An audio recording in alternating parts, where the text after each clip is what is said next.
Hey all, and welcome back to Bayonetta 2 on the Nintendo Switch. I'm basically throwing in that caveat, just so you know, it's different from the playthrough we did back in the day. But, yeah, I think we've been knocked down a peg or two, thanks to that demon we were wrestling with last time. We have indeed, although obviously it was an angel, not a demon, but the two are basically conflated throughout this game, really, at the end of the day. Yeah, hey, there you go. Nice start off the part with a little bit of extra health and whatnot. Yeah, I'm getting my hands on these things. I told you I was going to get everything. That includes all the ones I have to buy. Good, good. Because actually, you look at all of these different techniques that you can get. Outside of Bat Within and Crow Within and the Stinger, you don't actually need to get any of them. No, of course you don't. To do a reasonable job. In fact, that can sometimes actually be a detriment to you, because you can sometimes pull off some of those moves when you're not intending to. I've done that before, like you hold the button for an extra half second longer and you wind up in a parallel dimension. It's kind of annoying, really. Yeah, just about. What else we got lurking here? Yeah, so I just wanted to get Umbran Spear, or not. I can't remember what I decided to buy, because yeah, so you want Stiletto, and you probably want Afterburner Kick. The rest, give or take, Tetsu Zanko and Heel Stomp can be relatively useful, but the rest, just ignore them. Am I going to get the extra swords? Nah. Don't know why you're asking me, I didn't record this. Yeah, I think I'm just asking myself, because I can never remember. This was like over a year ago that this footage was recorded, so I'm just like, yeah, I can't remember what decisions I made. I know roughly that I went and bought loads of things, but what they actually were. Pew pew, pew pew pew pew. We now return to falling, already in progress. Very cool. I don't know whether that was intended or just fortuitous. What the fuck was that? Also, why am I still alive? Who the fuck are you? Oh, here it is. Hey, you're the pervert staring at Bayonetta's tits all the time. Just come out and say it, why don't you? Too late. I am no... Wait, how did... No time for this, mate. Yes, let's not explain that I was in those tits. Where's Venter? I'm in a hurry. Is that not the mountain that he was looking at, or is that a different mountain? No, that is the mountain. It's just that it was a bit darker because we've turned to night time now. Yeah, I'm not stupid, Rishi. I can tell the difference between day and night. Lurking man. The masked sage. For a cat always we will find out more about that masked sage throughout the game. He was sort of the big surprise draw in the initial teaser trailer for Bayonetta 2. I can't remember who it was for Bayonetta 3. I remember Bayo got fucked up in that reveal trailer, but I can't remember who did it exactly. Don't think we technically were able to see, although there has been a... In the most recent trailer, there was a delightful young man who looked like he may be slightly Dante-ish, slightly Jean-ish. It was strange. I'm not quite sure who that boy is, but he's clearly going to be important. Well, they had a red colour scheme, so I'm going to assume it's Jean with, like, super short hair. It could be Jean with super short hair, looking a little bit more butch. I have no idea. We'll find out. I'm just in for the ride at this point. Well, I mean, that would work, because Bayo looks more girly. Not just feminine, but more, like, girly and whatnot, so making Jean more butch would contrast that. Yeah, and also if we are potentially looking at the alternate dimension Bayonetta, theoretically we could have a male Jean. There you go. And yes, this enemy, I believe, you just seen it, it's called Fidelity. Well, it's gone now, so... Yeah. can be a little bit of a bugger, but on the whole, they are fun enemies to fight because they've got really nice tells. And yeah, that was just a beautiful, beautiful verse. Indeed it was, mate. It came and went like nothing at all. And this is a particularly mean optional verse. Jesus. And the reason that I say that it's mean is because it's slightly buggy. I don't know if it's intentional or not, but basically you want to make sure that you kill the enemies as best as you can on this platform, because if you leave this platform, then they will disappear and you won't be able to finish the verse. And obviously if you're trying to get all the verses, screws you over something fierce. So this is where you can see me just going, please make sure that you actually died. Thankfully he did. But it's so easy to screw up that verse. Maybe they should have put like a force field around the building. Yeah, would have been helpful, but we got it. That's what's important. We can continue. Oh no, not another tower. It's fine, because we're kicking this one over. Ah, cool. Revenge! Take that, Notre Dame. Oh, God. Oh, it makes me sad that Notre Dame burnt down. I didn't mean like that, Jesus. I know. Oh, the moon!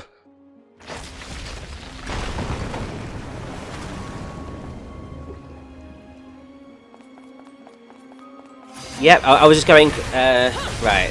I know there's a fight coming up. Is it here? It's here.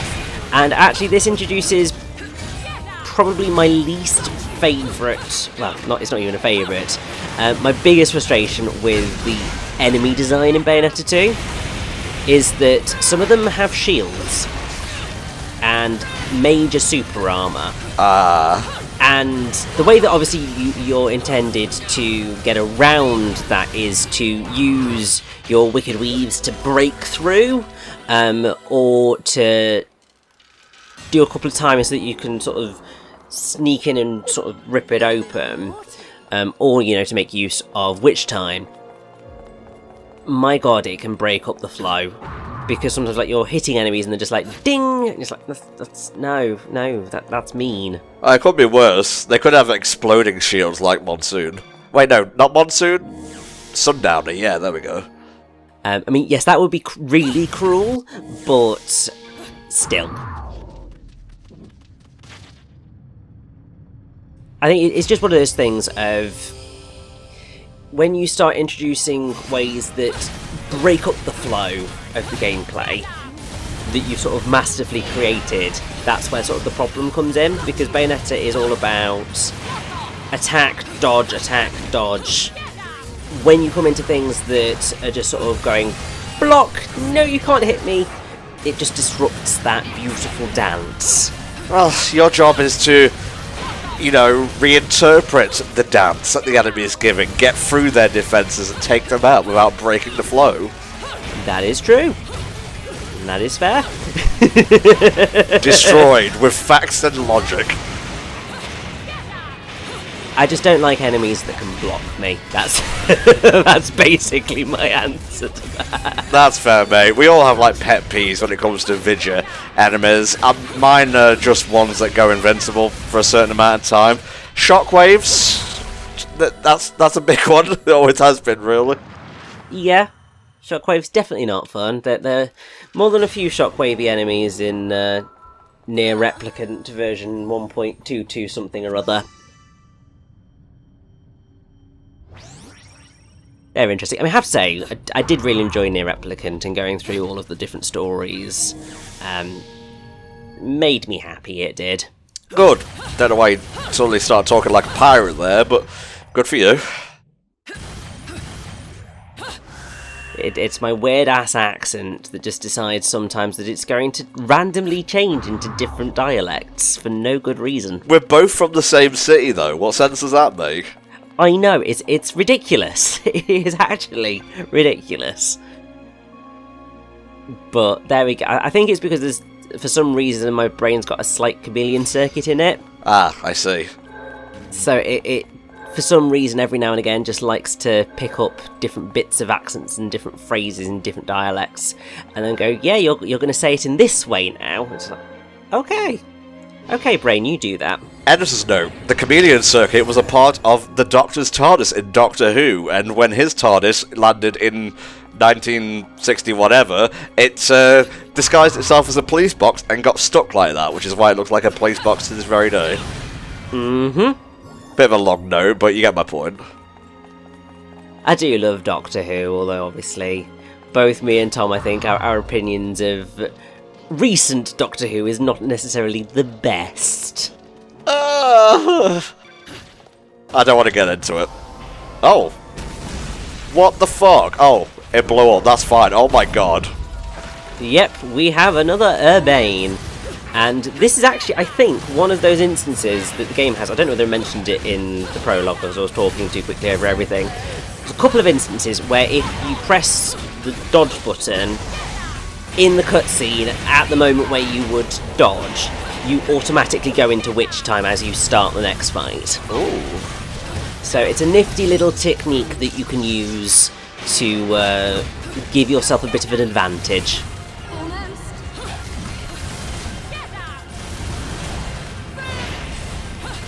I don't know whether it was like this in Bayo 1 because it's just honestly been so long since I played that game, but I noticed a fair amount of mini-bosses in Bayo 2. Yes, I do think there are a good few more than there were in the original Bayonetta. I think part of the reason for that is the whole the sequel's got to go bigger approach. Even though you did have big enemies, it was mostly the Beloveds, whereas here you do have a little bit more variety, I suppose. There's quite a few Urbanes, but there are others in that mix.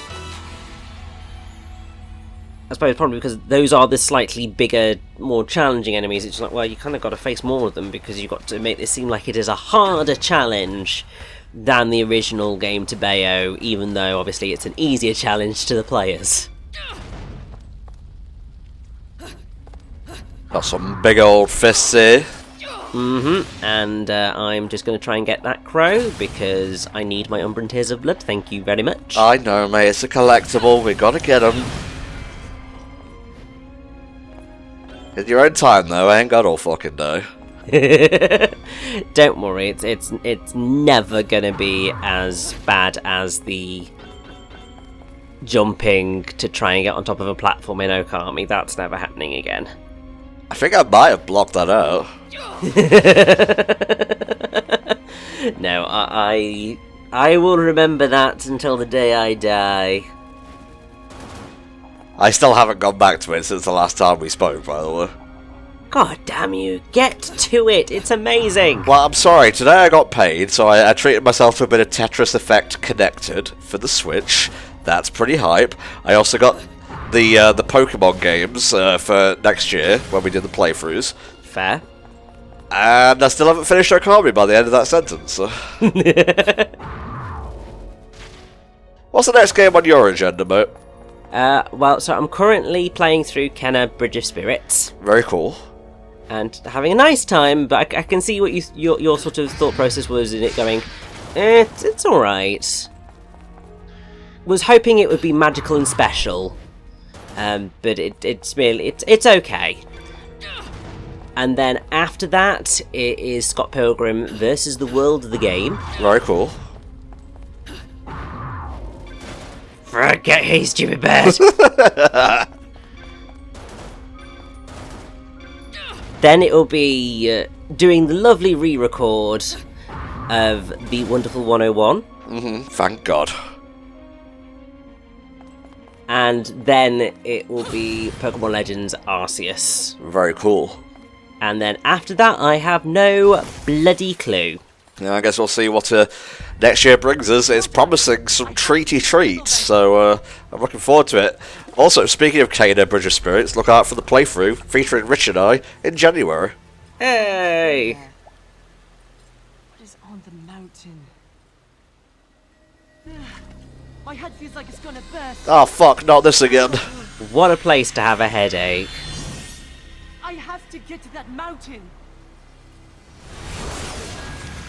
Shit! What was that?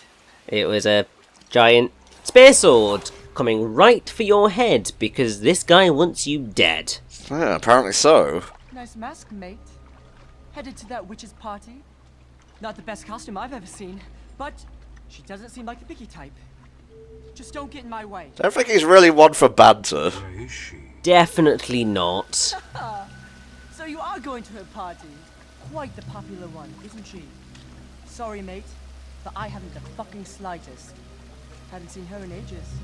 Besides, even if I knew, she and I have a special relationship. It really is just a Millennium Puzzle. Why did they give him that? I have absolutely no idea. I also don't know why they decided to make him a bit of an asshole. Because it doesn't land nearly as well as cute little Cereza. I mean, Loki is kind of an asshole in Legend, so... You're not wrong. I definitely remember playing through this bit. Yes, you should do. I think what I'm doing right now is going... I think I've got to do something to unlock a Muspelheim. But I can't quite remember. Good. Oh, no, that was it. I think you've got to break those crates in order to get this secret verse to turn up.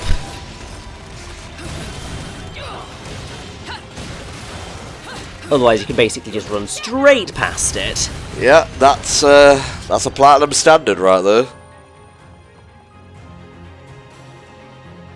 Okay, now are we good? Now can we proceed? I think so? He says hesitantly. Oh, Richie. Okay, yes, no, we are good to go. Because over here we have another part of the Angelic Hymns Gold LP, the Holorash, which will give us a new weapon. I believe it's effectively the replacement for Durga, which was the claws in the last game. I just can't remember what the bloody thing's called in this one. We'll find it soon enough, don't you worry. Although personally, I'm looking forward to the LP of Hero by Nickelback. Very excited for that. Yes, no, I don't think that fits into Bayonetta's idea of classical music. And they say that a witch will save us. That's right there in the lyrics. No? Nothing? Okay, fine. Damn, when Richie does not want to laugh, he will not laugh. And this is the guy who laughs all the time. Basically, yes. Also, there's a lovely couple down the back there that just look like they were so loved up. I think when we get it back out of the gates of hell with our brand new weapon, we shall go and scare the living shit out of them. Why the hell not? I'm petty. Be right back. This one's gonna be fun. Been looking for a workout like this for a while. Ta-ta. Yeah, this piece doesn't ring a bell, honestly.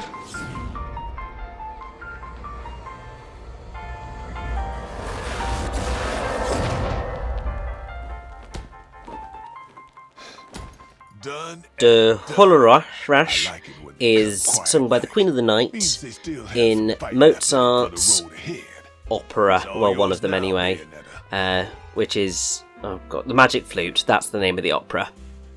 Undine. Undine. Whatever. To be fair, I've heard it pronounced both ways. I think I've just always gone with it being Undine because of Tales of Symphonia. Gotta make a fucking Undertale reference, but I'm not going to anymore. You've made me sad. Sorry. How about this bitch? Yes, just strut the hell out of there. We don't need to be here for much longer. Right, so what are we going to be doing with Undine? Well, we'll see in a minute. Undine effectively is a flame and ice thrower. Oh, I remember this now. Yeah. It can be effective. but it's not as fun to use as Durga was. Yeah, a little bit stop and start. Whereas, I mean, you technically had the same gameplay thing with Durga, but there was something about having the claws that just made it more awesome, because it was claw, weight, boom, claw, weight, boom. Whereas I think it's because this is just a thrower, you just sort of go psh, psh. It's not got quite the same bang to it. It's like spraying a cat who's been naughty.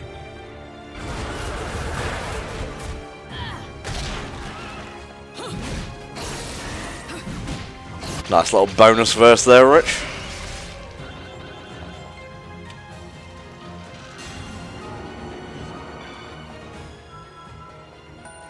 But yeah, that combo did not go well. That was basically me throughout all of Bayo 1, just stone, stone, stone all the time. I mean, to be fair, my first ever run through of the original Bayonetta, there were quite a few stones in there, so you're not alone. Just since that original run of Bayo 1, I now am just a much higher level of Bayonetta player, so generally the worst I get is a bronze. But what is important now is that the two have met. Oh, You! What kind of a And this is a really cool fight scene. it is. It's great. And I believe that you can actually see, Yes. This is one oh of your god, I think it's assistants. Shimamura's, I think it's Shimamura who did Nothing the comes to mind, love? Sorry. cutscene direction. Maybe you've got You can something see you'd like to tell me, the love. I'm not a fan of getting previs fucked up. version of this scene Trust on me, the internet, so they actually you're filmed not it with my type. actual actors Oh, nice. and sort of semi-planned visual effects to get the ideas of how they wanted it to look and feel. And it's always cool seeing those sorts of behind-the-scenes clips, because it's just like, yes, this is how you get to that. Really, don't give Bayo a pole to work with. You will regret it. It's our world! The masked lumen can use time travel. Well, not quite time travel, but he can use the lumen equivalent of witch time. Masked Lumen. His subtitle was his actual title. That's kind of rare to see. So this is a multi-phase fight. The masked lumen is basically our Jean for the game, our similarly powered rival who is trying to kill us. You mean the Virgil of the game? Yes. Yeah, you know, it's funny, Tanner and I were doing the commentary for Star Trek II, The Wrath of Khan, and there's this thing online called the Virgil test to check if he meets all the requirements to be like a Virgil, like opposing colour or whatever, and Khan actually met all those requirements. Amazing. But yes, the thing that the masked lumen can do that Jean was never able to do is to summon cardinal virtues as his angelic summons. So we're gonna see Fortitudo, we're gonna see Temperantia, we're gonna see Estitia and Sapientia all over again throughout this. And yeah, it's just really cool, because also the fighting that you do against the masked lumen affects the battle going on in the background. So as you beat the shit out of this guy, your infernal demon will beat the shit out of the angel, Oh, very cool. and vice versa.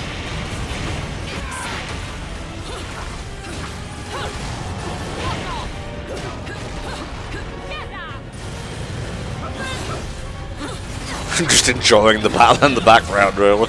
Yeah, it's really epic to be involved in, and I have to say, I do really enjoy the fights against the masked lumen. They are pretty glorious.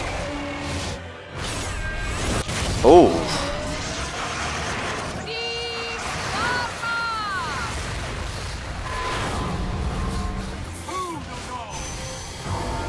And here is the first time, not quite yet, but like we get full-on Madama Butterfly, like, which she never appeared this big in the original Bayonetta. We just saw her fists and her feet.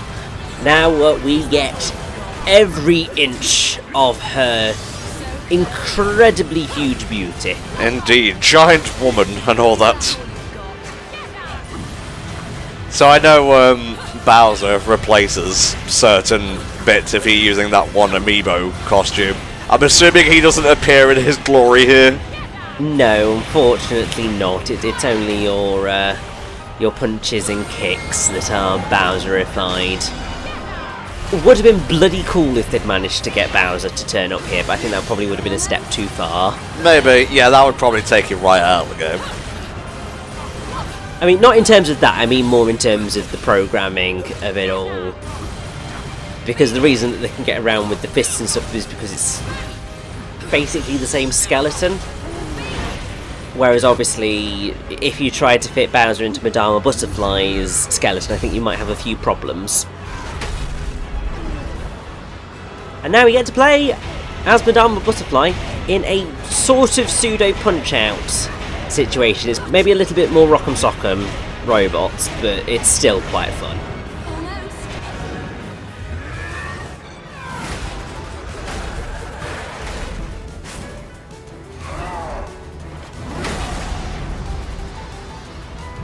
Yeah.